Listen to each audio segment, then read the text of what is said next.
Hello dear students, क्या आप भी डॉक्टर बनना चाहते हो?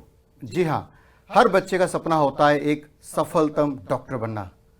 और वह डॉक्टर यदि पहले ही अटेम्प्ट में बना जाए तो न सिर्फ डॉक्टर पहले अटेम्प्ट में बना जाए, एमबीबीएस करते वक्त 3 बार स्टेट टॉप किया जाए।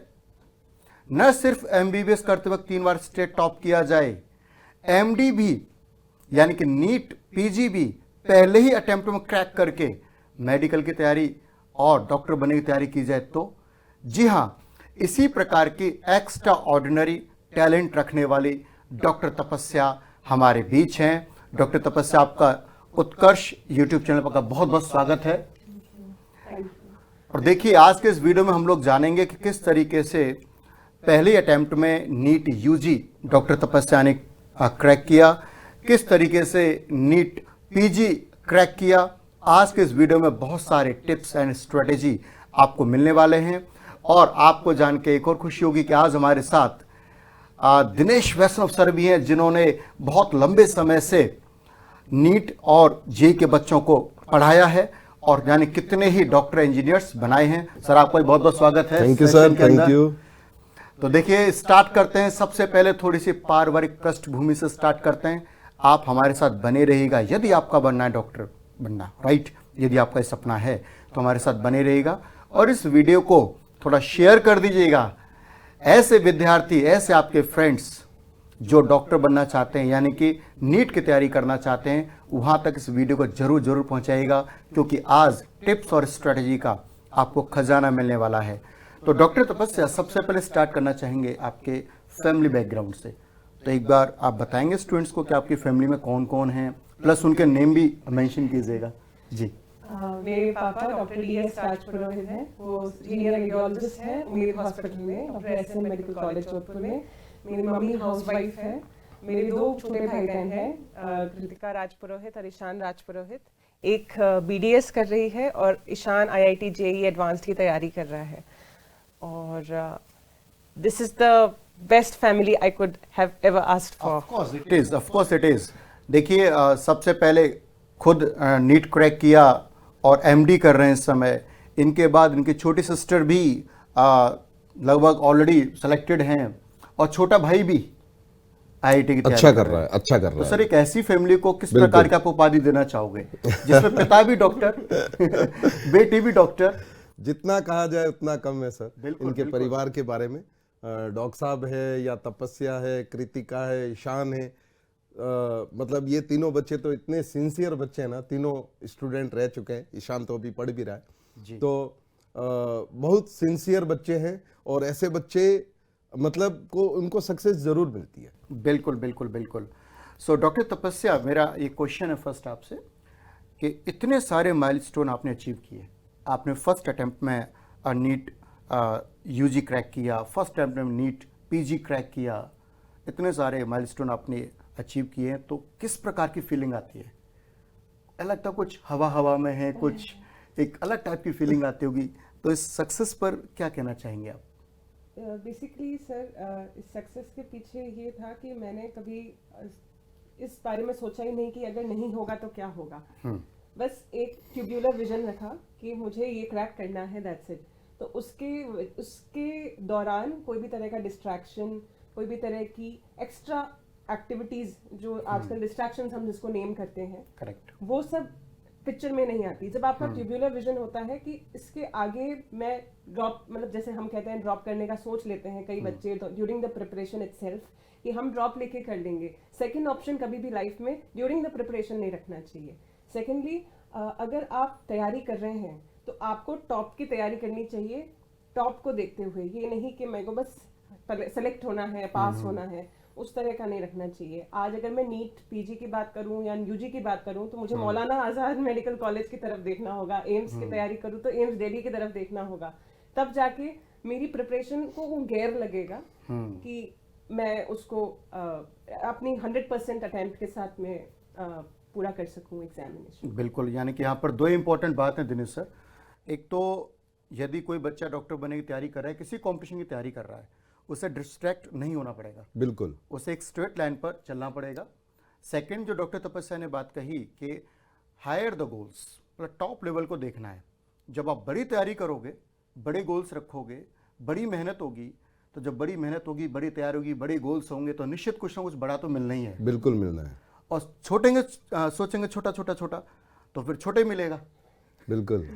आपके भी सर कुछ क्वेश्चंस होंगे, तो आज का ये सेशन बहुत मजेदार होने वाला है और स्पेशली नीट के बच्चों को बहुत टिप्स मिलने वाली है। बिल्कुल, ये सेशन बहुत फायदेमंद रहने वाला है जो नीट एस्पिरेंट्स है, और इवन नीट पीजी जो एस्पिरेंट्स है उनको भी इस सेशन से फायदा होने वाला है। बिल्कुल बिल्कुल।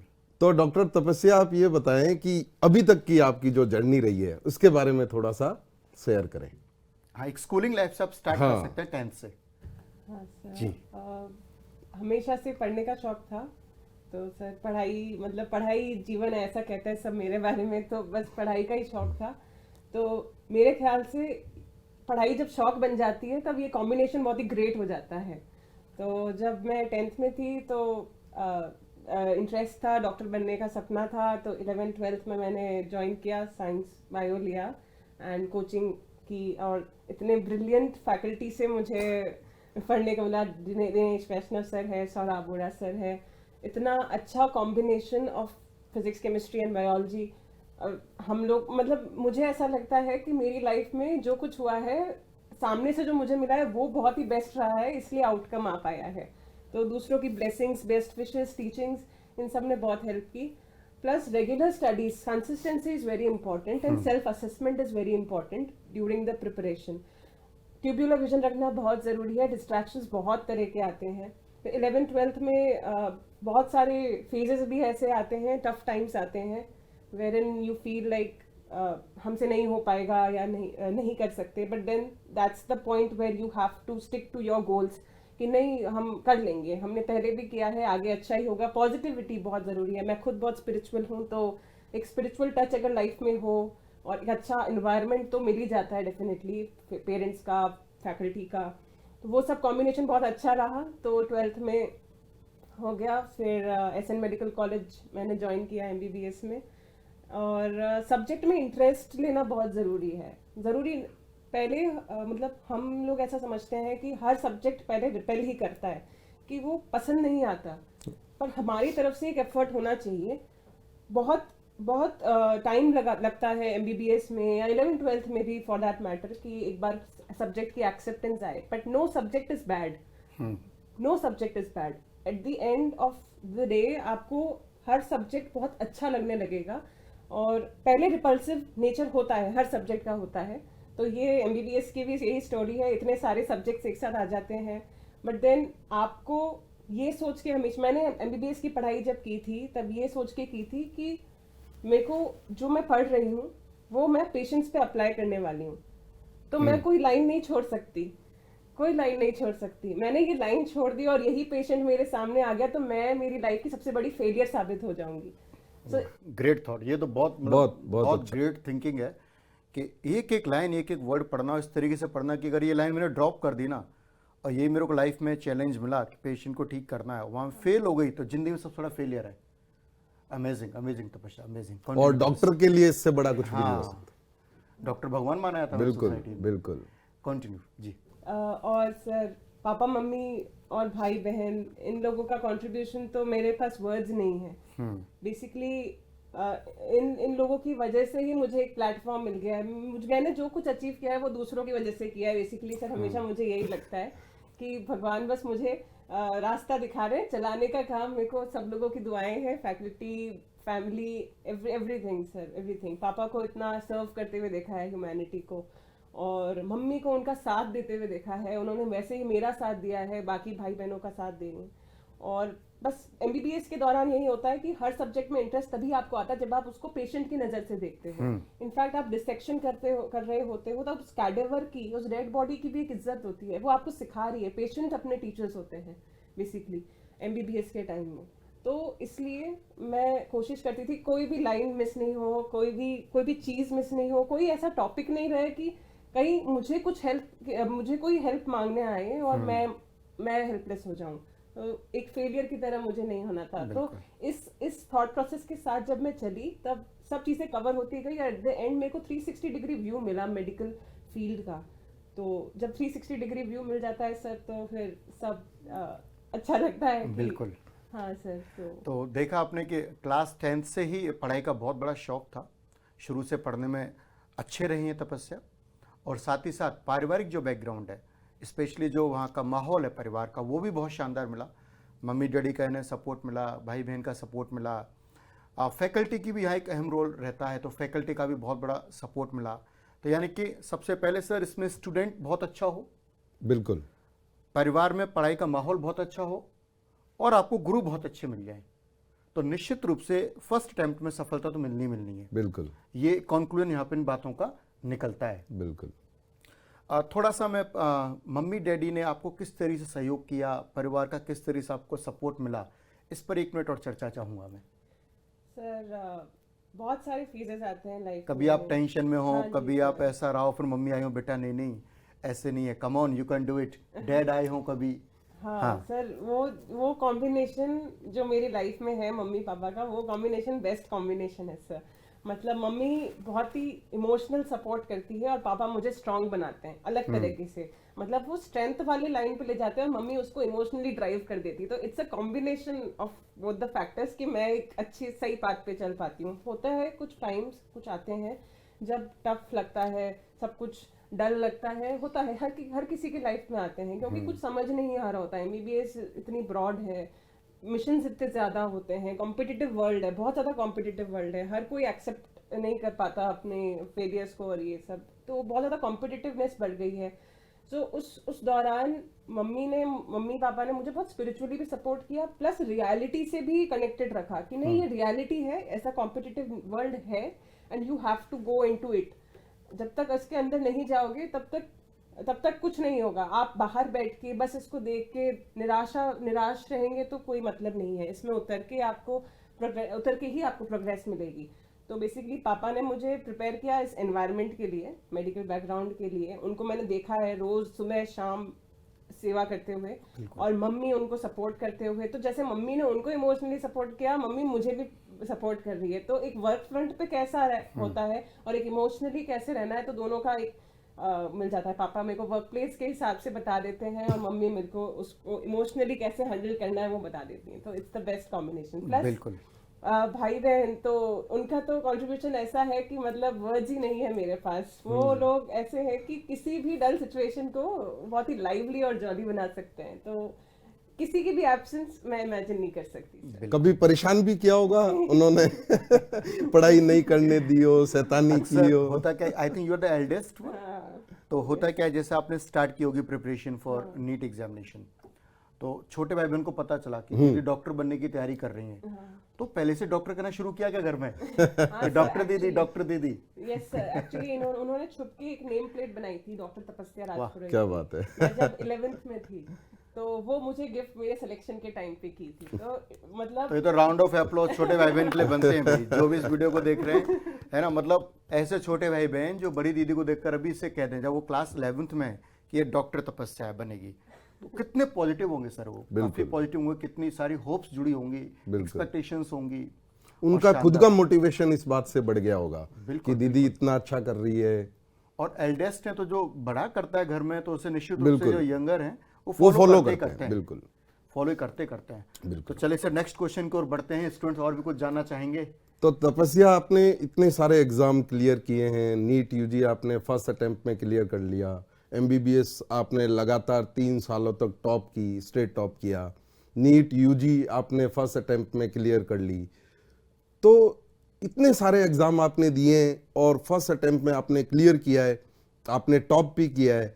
तो आप ये बताएं, नीट जो यूजी के जो कैंडिडेट है, जो एस्पिरेंट्स है, कि पेपर अटेम्प्ट करते समय किन किन चीज़ों का उन्हें ध्यान रखना चाहिए। कि बच्चे अक्सर बोला करते हैं कि सर घर पे सारे क्वेश्चन हो जाते हैं, पर एग्जाम में जाते ही हाथ पांव फूल जाते हैं, वहां पर हमसे क्वेश्चन नहीं बन रहे होते हैं, या बोलते हैं कि एग्जाम में हमने ये क्वेश्चन रॉन्ग कर लिए, पर घर आते ही जब हमने देखा तो वो सारे क्वेश्चन सही हो गए। ऐसा बच्चे बोलते हैं। तो आप कैसे पेपर को मैनेज करती थी? आप कैसे पेपर को मैनेज करती थी कि आप टॉप भी कर जाती थी और फर्स्ट अटेम्प्ट में उसको क्लियर भी कर लेती? बिल्कुल, यहाँ पर ये 2 क्वेश्चन यहाँ पर सर बन रहे हैं इस क्वेश्चन के अंदर, कि पेपर को कैसे मैनेज करना है, और मैनेज करते वक्त अगर स्ट्रेस आ रहा है या नर्वस हो रहे हैं उसे कैसे दूर करना है। डॉक्टर सर सबसे पहले तो ये फीलिंग जब आती है तो हमें सबसे पहले एक दूसरी फीलिंग को आने से रोकना है कि हमें एग्जाम नहीं देना है, एग्जाम जरूर देना है, बिल्कुल। हर एग्जाम देना है, वेदर यू आर प्रिपेयर्ड और नॉट। मेरे कोचिंग के हर एग्जाम को अटेम्प्ट किया है, भले ही मेरे एग्जाम्स चल रहे हो, half yearly, finals, anything, scores down भी होते थे, बट उस समय आपका जो एनवायरनमेंट है उससे आपको फ्रेंडली होना बहुत जरूरी है ना। तो एग्जामिनेशन को अटेम्प्ट करना वो सबसे बड़ी प्राइमरी चीज है। सेकेंडली, जिस दिन एग्जाम है उसके अलावा दिनों में आप टाइमर लगा के क्वेश्चंस प्रैक्टिस कीजिए। मैंने अपनी प्रिपरेशन में बहुत ज्यादा पॉजिटिविटी वाला फैक्टर कहें या कंट्रीब्यूटिंग फैक्टर कहें, वो है प्रैक्टिस ऑफ क्वेश्चंस। और वही अगर मिक्स्ड बैग हो, यानी केवल एक टॉपिक से नहीं, मिक्स्ड बैग हो, जैसे आजकल तो बहुत ज्यादा हम कस्टम मॉड्यूल्स वगैरह बना सकते हैं, आजकल प्रीवियस ईयर क्वेश्चंस भी मिक्स्ड बैग में आते हैं। जैसे यूजी के लिए अगर है तो फिजिक्स, केमिस्ट्री, बायोलॉजी का एक सेट मिक्स्ड बैग हम अटेम्प्ट करें, तो रेगुलर बेसिस पे अगर हम 50-50 क्वेश्चंस भी करते हैं टाइमर लगा के, तो हम उस एनवायरनमेंट को क्रिएट करते हैं। बेसिकली जरूरी नहीं है हम क्लासरूम में हो, हम जब पेपर और हमारा टाइम और हमारे दिमाग में क्वेश्चंस होते हैं तो हमें कोई फर्क नहीं पड़ता आसपास क्या एटमॉस्फेयर है, हम सिर्फ एक पैनल में होते हैं कि हम हैं, हमारा पेपर है और टाइमिंग है। मतलब आप कहना चाह रही है कि घर पर भी बच्चा अगर क्वेश्चंस की प्रैक्टिस करे तो उसको टेस्ट मान के ही करे, बिल्कुल बिल्कुल, ताकि जो उसका एग्जाम है उसको देते वक्त फील ही नहीं हो कि मैं एग्जाम दे रहा हूँ। मतलब आपको कोचिंग या कोचिंग के एग्जाम देते टाइम लगना चाहिए कि हम घर में हैं, और घर का एग्जाम देते वक्त लगना चाहिए कि एग्जाम में है। तो जब आप मेन एग्जाम देंगे तब आप बिल्कुल रिलैक्स्ड रहेंगे। सबसे पहली एक्सरसाइज ही यही है sir. It means practice makes man perfect. Practice में more you practice of the question papers, previous papers, model papers, तो आपको रियल फीलिंग आएगी एग्जाम सेंटर में, जिस प्रकार की फीलिंग आप घर पे लेके आते हो। तो ये बहुत इंपॉर्टेंट बात कही गई यहाँ पर, बहुत इंपॉर्टेंट बात है। डॉक्टर तपस्या, आपने जो प्रिपरेशन स्टार्ट की, आई थिंक वो 11th क्लास से स्टार्ट की, राइट? और काफ़ी चैलेंजिंग होता है 11th क्लास में अपनी पढ़ाई को मैनेज करना, फिर 12th क्लास में आना, बोर्ड की पढ़ाई को मैनेज करना, और साथ ही साथ नीट की प्रिपरेशन को मैनेज करना।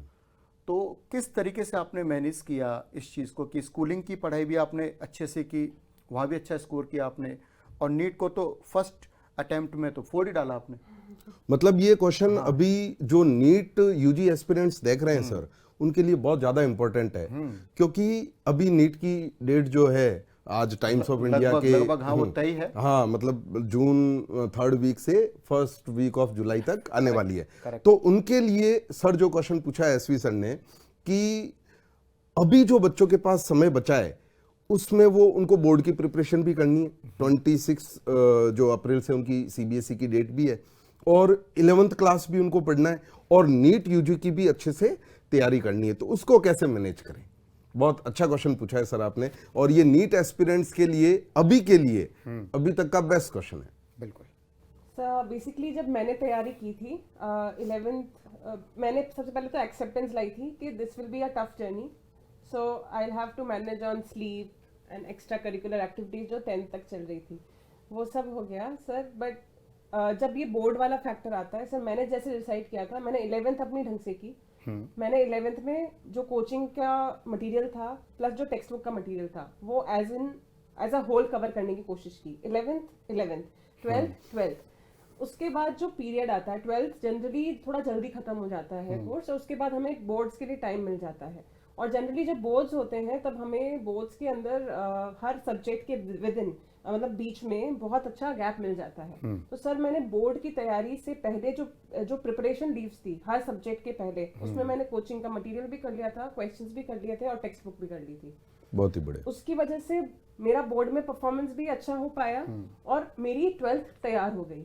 और उसके बाद जो पोस्ट बोर्ड एग्जाम जो टाइम था मेरा, वो मैं 11th को दे सकती थी, बिल्कुल 11th के रिवीजन को दे सकती थी।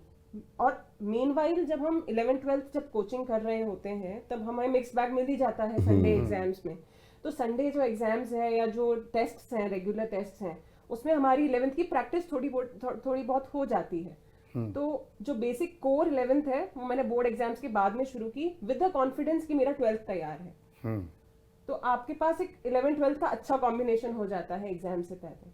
ये बहुत शानदार स्ट्रेटजी थी सर। बिल्कुल।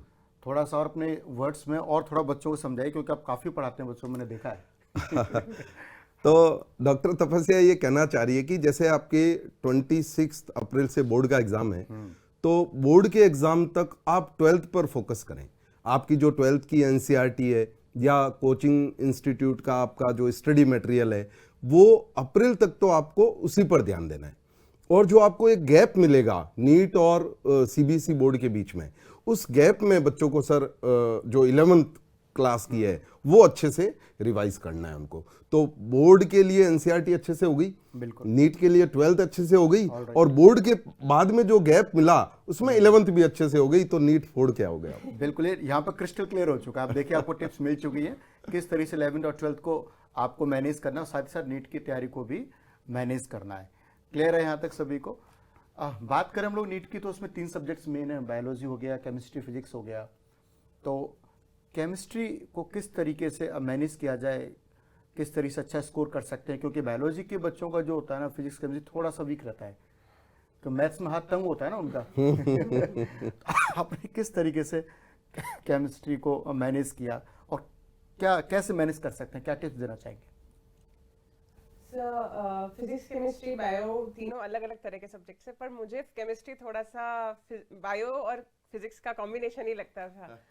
तो सर एक्चुअली उसमें 2 पार्ट्स हो जाते हैं, फिजिकल केमिस्ट्री और ऑर्गेनिक केमिस्ट्री। सर तो ऑर्गेनिक केमिस्ट्री मैंने ऐसे डिवाइड किया था सर, मतलब दो तीन तरह की पर्सनालिटीज होती है स्टूडेंट्स की। मेरी ऐसी थी कि अगर मैं 3 दिन कोई सब्जेक्ट पढ़ रही हूँ तो मैं वही पढ़ूंगी, वो कंप्लीट होगा, फिर दूसरे सब्जेक्ट पे स्विच करूंगी। जनरली ये बहुत कम परसेंटेज होता है कि लोग मोनोटोनस लेके कोई सब्जेक्ट को और पढ़ते रहे, बट मैक्सिमम लोग बोर हो जाते हैं। तो उनको ऐसे डिवाइड करना चाहिए, फिजिक्स और ऑर्गेनिक केमिस्ट्री वो तो रोज देखनी चाहिए, फिजिक्स की प्रैक्टिस करनी चाहिए और ऑर्गेनिक केमिस्ट्री के नोट्स तो देखने चाहिए। जो आप कोचिंग में पढ़ के आ रहे हैं वो ज्यादा नहीं होता, अगर आप रोज आके घर पे पढ़ ले तो वो इकट्ठा नहीं होता। तो आप रोज आके वो पढ़ लीजिए, 50-60 क्वेश्चंस फिजिक्स के कर लीजिए, ऑर्गेनिक केमिस्ट्री के नोट्स देख लीजिए। बायोलॉजी एक स्टोरी बुक की तरह है, तो आप उसको पढ़ सकते हैं, उसको दिमाग में रख सकते हैं, कहीं पे भी पढ़ सकते हैं। इट्स लाइक अ नॉवल की तरह आप पढ़ सकते हैं, और बड़ी वो मतलब पीसफुल रहता है। बाकी सब में थोड़ा सा आपको अपना माइंड को इंडल्ज करना पड़ेगा। तो ये अलग अलग तरह के स्टूडेंट्स हैं, कुछ लोग पीसफुल उससे एटमॉस्फेयर से रिफ्रेश होते हैं, और कुछ लोग ऑर्गेनिक केमिस्ट्री या फिजिक्स करके रिफ्रेश होते हैं। फिजिकल केमिस्ट्री अगेन मैं उसको फिजिक्स वाली कैटेगरी में ही डालूंगी। It needs practice and application of knowledge and common sense. तो वो फिजिकल केमिस्ट्री और फिजिक्स का एक सेक्शन है जिसमें you need practice of questions. Organic chemistry आप कंसेप्ट्स देखिए और एग्जाम्पल्स देखिए, नोट्स देखिए। और बायोलॉजी इज समथिंग कि आप इन दोनों से अगर अपने आप को पीसफुल एटमॉस्फेयर में चाहते हैं कि मैं थोड़ा रिफ्रेश हो जाऊं, तो एक नॉवल की तरह उसे कंटिन्यू करिए। ये एक सेट ऑफ पीपल है। और मैं जो करती थी, मैं ये करती थी कि मेरा कोई भी चीज़ कंप्लीट करने के बाद ही ऐसे रिलैक्स होती थी। तो मैं कोई टारगेट बनाती थी, हमेशा से मेरी टाइम टेबल की बहुत आदत है, तो मैं टाइम टेबल ज़रूर बनाती हूँ महीने भर का, या अभी भी मेरा टाइम टेबल होता है कि आज मुझे ये 4 दिन में ये टॉपिक कंप्लीट करना है।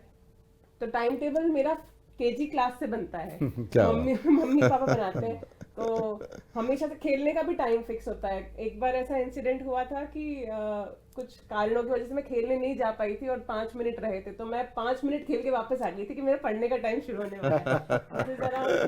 शानदार तरह से टाइम टेबल फॉलो करते हैं। प्रेप क्लास की बात है सर। तो इस तरह की आदत और एटमॉस्फेयर घर ने प्रोवाइड किया। तो टाइम टेबल अभी भी मैं बनाती हूँ सर, महीने का, 1 वीक का, जैसे भी सहूलियत होती है। 1 महीने का टाइम टेबल या हफ्ते भर का टाइम टेबल, जरूरी नहीं है आप 24 आवर्स का बनाएं। प्लस कुछ एक टेक्निक्स है कि आप टाइमर लगा के फिर पढ़े अपने टेबल पे, तो आपको eight the end of day पता चलता है आपने कुल कितने घंटे पढ़ाई की। ब्रेक भी लेना जरूरी है, तो आप बस उस टाइमर को ऑन कर दीजिए जैसे आप टेबल पे बैठे हैं, और फिर पॉज करके आपको ब्रेक लेना है तो ले लीजिए, वापस आके ऑन कर दीजिए। तो इससे आपका असेसमेंट हो जाएगा, और धीरे धीरे करके आप खुद एनालाइज करेंगे तो आपकी सीटिंग भी बढ़ेगी। बिल्कुल बिल्कुल। इट मीन्स यहाँ हर सब्जेक्ट को पढ़ने का नेचर अलग अलग है, क्योंकि सब्जेक्ट का नेचर ही अलग अलग है, और हर सब्जेक्ट को अलग तरीके से आप पढ़ सकते हैं। और टाइम टेबल बहुत इंपॉर्टेंट है, जैसा कि डॉक्टर तपस्या ने कहा, केजी क्लास से टाइम टेबल बनता आ रहा है, फॉलो भी करते आ रहे हैं। और पेरेंटिंग भी देखिए सर आप। हाँ बिल्कुल ग्रेट। बिल्कुल बिल्कुल। और आज का ही दिन है कि डॉक्टर तपस्या, एक जो तपस्या लड़की थी वो डॉक्टर तपस्या बन चुकी है। सर नेक्स्ट क्वेश्चन की ओर बढ़ते हैं।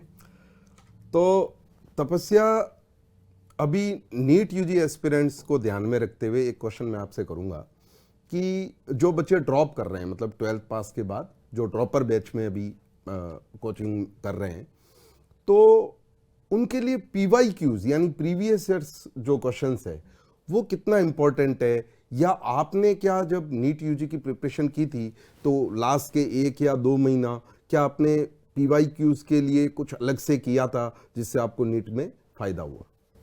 जी सर, बेसिकली जो ड्रॉप कर रहे हैं, पहली बात तो उनको एक बहुत ही पॉजिटिव नोट के साथ जाना चाहिए। वो अपने साथ वैसे ही बहुत अच्छी सक्सेस लेके जा रहे हैं कि उनके पास बहुत अच्छी तैयारी है, तो उनको बिल्कुल भी नेगेटिविटी के साथ नहीं जाना चाहिए। प्लस जो प्रीवियस ईयर क्वेश्चंस का जो फैक्टर है वो उनके लिए खजाना है एक्चुअली। बिल्कुल।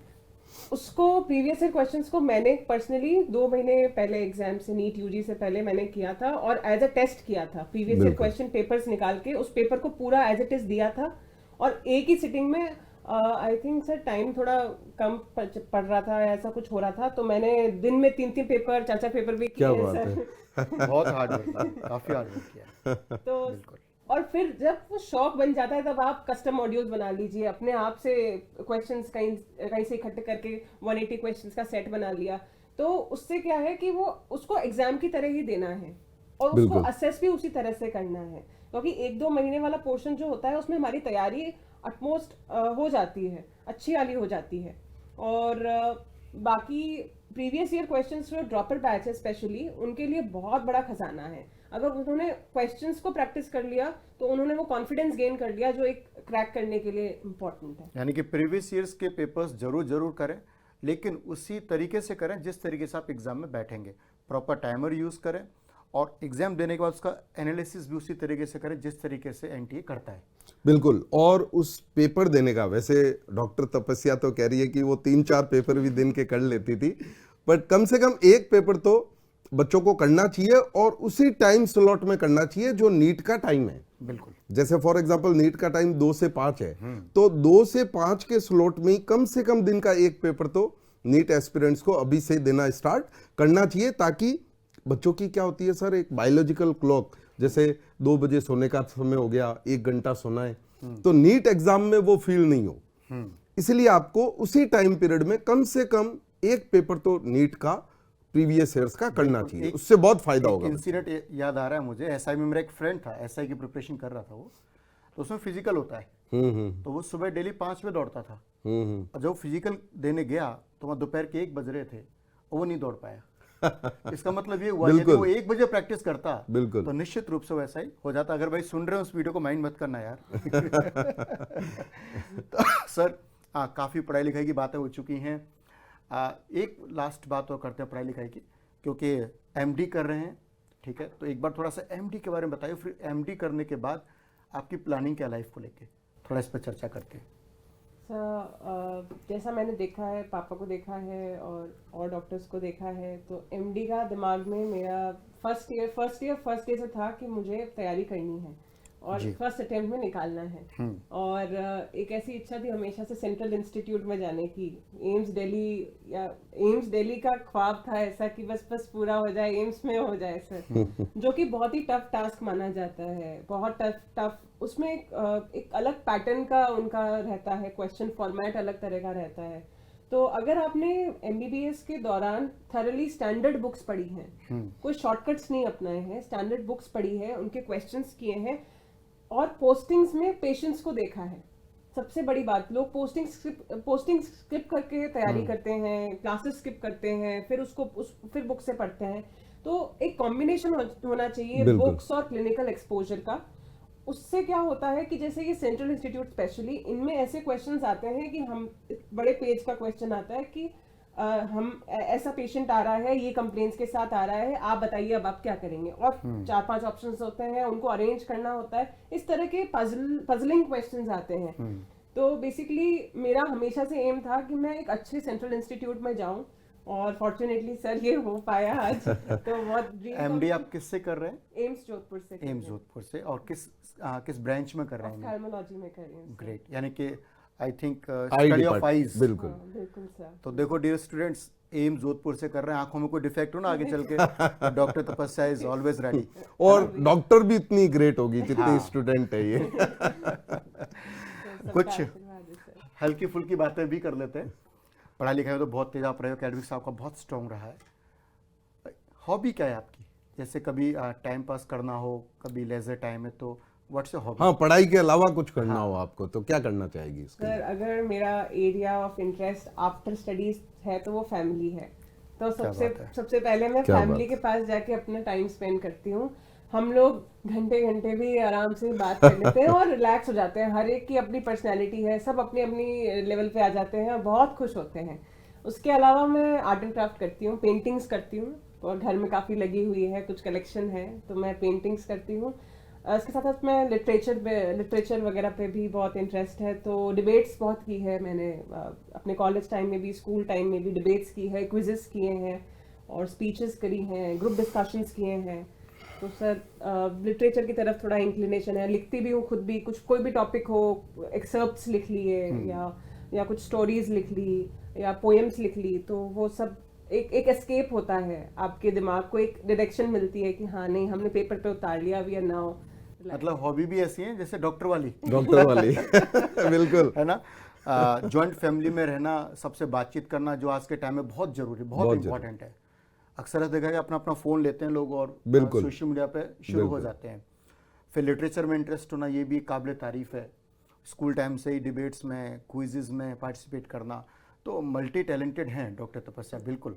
मतलब इसकी Saint Patrick Vidya Bhavan school में हेड गर्ल और एसएन मेडिकल कॉलेज में राजस्थान टॉप और नीट पीजी और कौन सा एग्जाम, हाँ बिल्कुल फर्स्ट अटेम्प्ट में ही क्लियर कर लेना। मतलब पूरा कॉम्बो पैकेज है तपस्या, डॉक्टर तपस्या राजपुरे। मतलब बुक वॉर्म नहीं है, जैसा कहा था भैया बुक वॉर्म रहिए, पढ़ते रहिए, प्रैक्टिकल नॉलेज नहीं होती है, तो ऐसा नहीं है। आज के टाइम में आपको ऑलराउंडर होना बहुत बहुत जरूरी है। आपके पास प्रैक्टिकल नॉलेज भी होनी चाहिए, बुकिश नॉलेज भी होनी चाहिए, आपको दुनियादारी का पता भी होना चाहिए चल क्या रहा है, तभी आप सफल हो पाएंगे। अंत में सर कोई और प्रश्न आपके मन में आ रहा हो तो काफ़ी चीज़ें वैसे बच्चों को पता हाँ, वैसे तो काफ़ी ये वीडियो हेल्पफुल होने वाला है नीट एस्पिरेंट्स के लिए। नीट पीजी की जो तैयारी करेंगे आगे, उनको भी इस वीडियो से बहुत फायदा मिलने वाला है, इस सेशन से बहुत ज़्यादा फायदा मिलने वाला है। बिल्कुल बिल्कुल। सो डियर स्टूडेंट्स, आप सभी की तरफ से, उत्कर्ष टीम की तरफ से सबसे पहले डॉक्टर तपस्या का बहुत बहुत धन्यवाद, आप यहाँ पर आए। और इसी प्रकार के सेशंस हम लोग भविष्य में भी आपके लिए लेके आते रहेंगे और आप इन सेशन से सीखते रहिए, सीख कर अपनी लाइफ में उतारिए और जीवन में आगे बढ़िए। ठीक है। इसके अलावा मम्मी डैडी की रिस्पेक्ट कीजिए, सम्मान कीजिए, बड़ों को फॉलो कीजिए, टीचर्स को फॉलो कीजिए, गुरुजनों को फॉलो कीजिए, क्योंकि हर स्टूडेंट भारत का न सिर्फ पढ़ा लिखा हो, शिक्षित हो, बल्कि संस्कारवान भी होना चाहिए, तभी देश आगे बढ़ेगा। तो अंत में यही कहना चाहूँगा, पूरे उत्कर्ष टीम की तरफ से हमसे जुड़ने के लिए आपका बहुत बहुत धन्यवाद। आपको उज्जवल भविष्य की कामना करते हुए पूरी टीम की तरफ से all the best. All the best.